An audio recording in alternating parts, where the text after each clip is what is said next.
niko so happy kuwa na wewe hapa. Nimefurahi kwamba umekubali kuja hapa.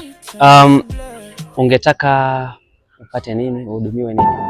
Kwa sasa hivi natamani kula, kunywa soda, kuspendi, kuenjoy basi. Okay. Okay. Asante. Babe, enjoy.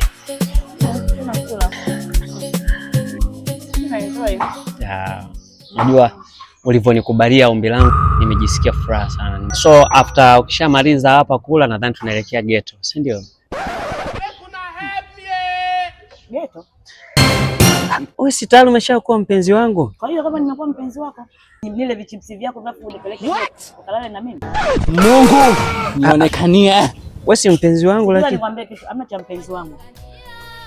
Mimi dini yangu hainiruhusu. Mimi ni mlokole, mimi ni binti wa kilokole. Nimelelewa katika maadili ya dini. Umeelewa? Kuzini kabla ya ndoa kwa mimi hapana. Ngoja nikuonyeshe. Niko full package. Tulia hivyo hivyo. Biblia inasema hivi, usizini. Usizini. Unaelewa? Okay, sawa. Sawa, hamna shida.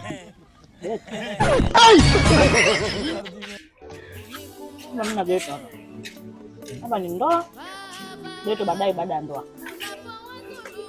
Sababu ndio nakula. Hapa kula nakula, sio chakula. Ghetto si. Mungu wangu. Mimi jameni Mungu wangu.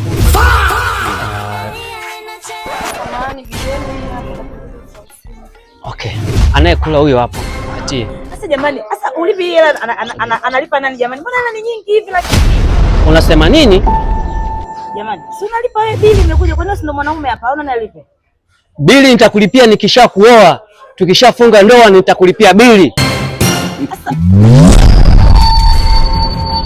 Maandiko yanasema punguza tamaa. Tamaa ni mbaya. Mimi jamani naitoa wapi? Mimi huyu hapo ndo.